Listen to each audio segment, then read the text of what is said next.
Аллаһының мәрхәмәтен телим сезгә, дуслар. Моннан бик күп еллар элек безнең эра башында кешелек тарихында мөгъҗизалы хәл була. Бу турыда Аллаһның сүзләре Инҗилдә булай дип укыйбыз. Аллаһы Җәбраил фәрештәне Галилея өлкәсендәге Насара шәһәренә Мәрьям исемле гыйффәтле кыз янына җибәрде. Мәрьям Дауд нәселеннән булган Юсуф атлы кешегә ярәшелгән иде. Фәрештә Мәрьям янына килеп: "Сәлам сиңа, Аллаһның мәрхәмәтен кабул итүче син, Раббы синең белән", диде. Мәрьям исә кыенсынып калды һәм бу сүзләрнең мәгънәсен аңларга тырышты. Фәрештә аңа әйтте: "Курыкма, Мәрьям, Аллаһы сиңа мәрхәмәт күрсәтте. Син буйга узарсың һәм ир бала табарсың. Аңа Гыйса дигән исем кушарсың. Ул бөек булачак, Аллаһы Тәгаләнең улы дип аталачак". Мәрьям исә фәрештәдән: "Ничек шулай була ала? Минем бит әле ир-ат белән якынлык кылганым юк", дип сорады. "Сиңа изге рухың яшәк", дип җавап бирде фәрештә. "Һәм синең өстеңә Аллаһы Тәгаләнең кодрәте төшәчәк. Шуңа күрә син тудырачак бала изге булачак һәм Аллаһы улы дип аталачак". Шуннан соң Мәрьям: "Мин Раббы кулы, минем белән син әйткәнчә булсын", диде.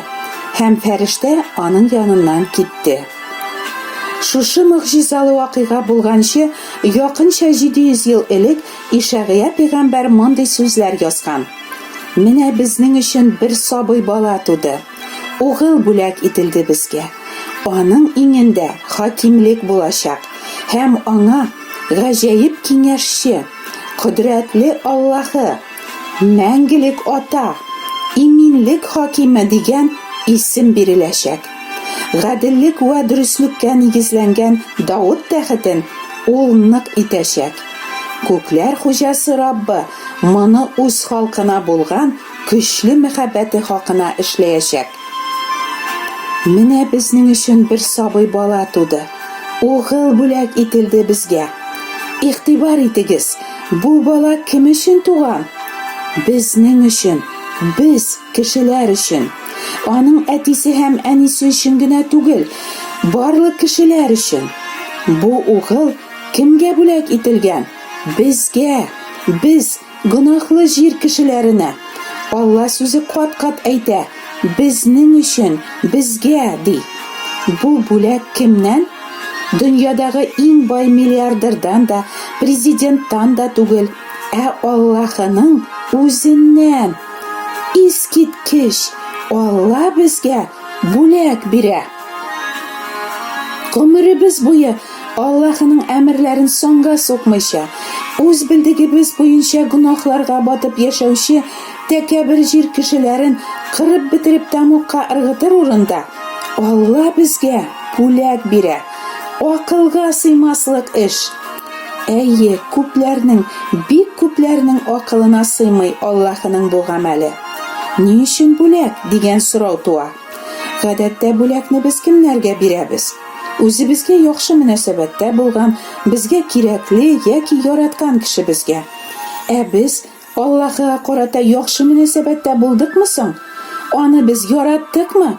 Аңа ярарга тырышып яшәдекме? Әгәр кемдә булса: "Әйе, Аллаһка карата мин яхшы мөнәсәбәттә булдым, аңа ярарга тырышып яшәдем", дип әйтсә, минем ул кешедән сорыйсым килә: "Син Аллаһының сиңа кушкан әмерләрен беләсеңме? Һәр вакыт аларны тырышып үтисеңме? Син бер генә мәртәбәдә канәгатьсезлек күрсәтмәдеңме? Зарланмадыңмы? Үртәлмәдең, ялган сүз әйтмәдеңме? Урлашмадың да, күзең, кулың яки уең белән зинада кылмадыңмы? Бер кемне дә рәнҗетмәдең дә, гаепләмәдең дәме? Бер кайчанда үпкәләмәдең дәме? Бер кемгә карата да ачуың да килмәдеме? Нәфрәтләнмәдең дәме?" Җир йөзендә бер генә тақва кеше дә юк. Барысы да гөнаһ кылдылар һәм Аллаһыга яраусыз булдылар, ди изге язма. Гөнаһка баткан, явыз, төзәтә алмаслык бозык кешеләргә Аллаһы нишләп бүләк бирә соң?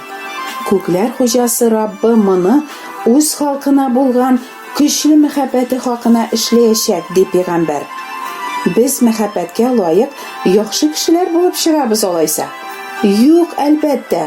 Киресенчә, гадел Аллаһы һәрбер гөнаһыбыз өчен безне тамукка, мәңгелек җәзага җибәрергә тиеш.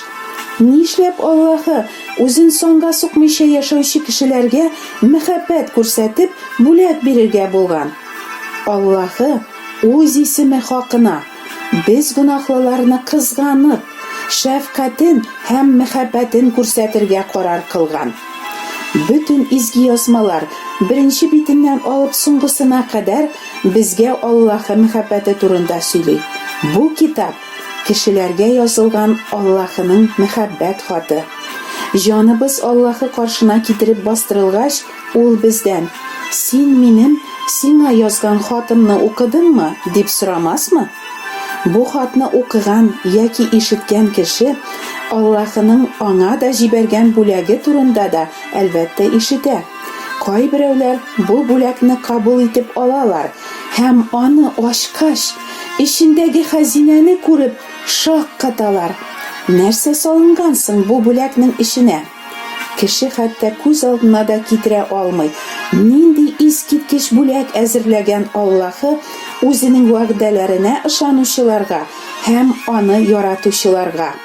Изге язмада булай дип укыйбыз: Аллаһы үзен яратучыларга нәрсә әзерләгәнен һичбер күз күрмәгән, колак ишетмәгән, һичбер кешенең йөрәге бу турыда уйлап карамаган.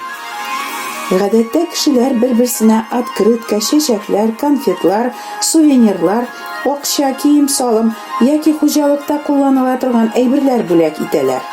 Ихлас күңеленнән үзенең бүләге белән якынын сөендерергә теләүче кеше аның бик теләгән һәм аңа бик кирәкле булган берәр әйбере турында белергә һәм шуны табып бүләк итәргә тырыша. Ничек уйлыйсыз? Алла без бик теләгән нәрсәләр турында беләме? Мәсәлән, без бик телибез сәламәт, чибәр, дәрәҗәле, бай булырга, җирдә озын-озак бәхетле гомер кичерергә. Аллаһы безгә бирә аламы шундый бүләкләрне? Ни өчен күпләргә ул буларны бирми? Чөнки аларның файдасыз гына түгел, еш кына хәтта безгә зыян китерәчәген Аллаһы яхшы белә. Аллаһының без кешеләргә иң кирәкле, иң мөһим һәм әйтеп бетергесез зур сөенеч китерәчәк бүләк сайлаганына сез ышанасызмы? Әйе, Аллаһы безнең өчен иң кирәкле, иң мөһим һәм иң зур сөенеч китерә торган бүләк әзерләгән. Бу бүләк аның улындагы мәңгелек тормыш. Чөнки рухы үле кешегә иң кирәкле нәрсә ул тормыш. Ни файда сиңа ныклы сәламәтлегеңнән, сокланырлык чибәрлегеңнән, дәрәҗәң һәм байлыгыңнан, әгәр сине һәр көнне үлем һәм тамук сагалап тора икән? Әгәр син буларның барысын мизгел эчендә калдырып, шәп-шәрә, бары гөнаһларыңа баткан килеш мәңгелеккә күчәргә һәм җаның җәһәннәмгә китәргә тиеш булгач, сиңа, дустым, тормыш, мәңгелек тормыш кирәк. Җирдәге гомер ул исеп киткән җил, су өстеннән күтәрелгән пар кебек кенә. Чын тормыш, мәңгелек тормыш Аллаһының улында, Гайса Мәсихтә генә. Үзенә иман итүчеләргә ул гөнаһларының кичерелүен, Аллаһы каршында аклану һәм мәңгелек тормыш бүләк итә. Инҗилдә булай дип укыйбыз: Аллаһы безгә мәңгелек тормыш бирде һәм ул тормыш аның улында. Аллаһы улы барның тормышы бар. Аллаһы улы булмаганның тормышы юк. Гайса әйтә: Сезгә хак сүз әйтәм. Миңа иман итүченең мәңгелек тормышы бар. Мәңгелек тормыштан да зуррак, кадерлерәк бүләкнең булуы мөмкинме? Бу мәңгелек тормыш өчен Аллаһы улы үзенең гөнаһсыз саф гомерен курбан итеп хак түләгән. Кызганычка каршы, бик күп кешеләр Аллаһы биргән бу бүләкне алырга да, ачып карарга да теләмиләр. Бу бүләк хәтта аларның бик каты ачуын китерә. Алар аны бер гаепсезгә нәфрәт итәләр, хурлыйлар, мыскыл итәләр, аңа төкерәләр, аны газаплап үтерәләр. Нишләтер икән Аллаһы ул биргән бүләкне кире кагып, мыскыл итүчеләрне? Раббы үлеп баручыларның үлемен теләми, әле һаман кулларын сузып чакырып тора. Миннән яшергән балаларым, кире кайтыгыз, ди ул. Кылган барлык җинаятләрегезне ташлагыз, үзегезгә яңа йөрәк ва яңа рух булдырыгыз, тәүбәгә килегез һәм яши бирегез. Беркем дә үзенең саваплары, динилеге белән мактанмасын өчен, мәңгелек тормышны Аллаһы кешенең яхшылыгы, изге гамәлләре өчен сатып бирми, бүләк итеп бирә. Соң булганчы, Раббының мәрхәмәт бүләген кабул итәргә ашыгыгыз, дусларым. Чөнки үзенең сүзе аша Хак Тәгалә һәр бәндәсен кисәтә. Гөнаһ өчен әҗир үлем. Инде Аллаһының мәрхәмәт бүләге Раббыбыз Мәсих Гыйсада мәңгелек тормыш.